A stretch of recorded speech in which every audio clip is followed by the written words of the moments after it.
قد تبدر حسين جلو جود قال خاب ظالم من البرم بيتنا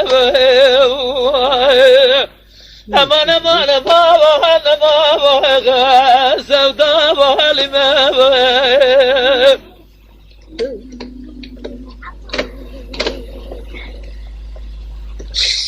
ترى كرا بين أزرائيل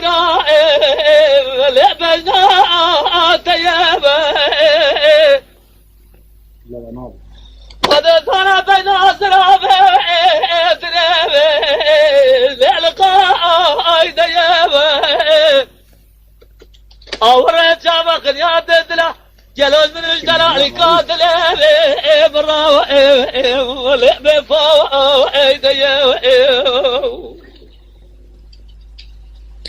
مقوام رجع قليا تدلا شمر دلال قاتل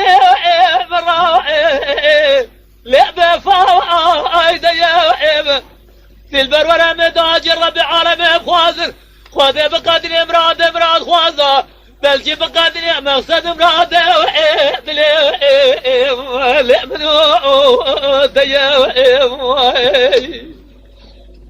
امان ما سودا لما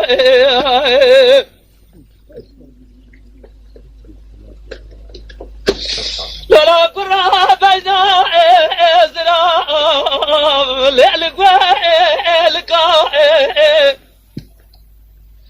رابا بنا ازرا جلد ساوي سابسكات جاء للبرفاء لقاء بالجرب على ما مجده باب مران هيله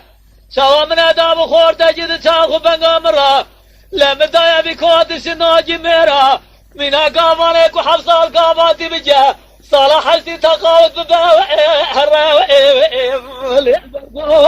لقاوئ امان ما لا يا ما جدي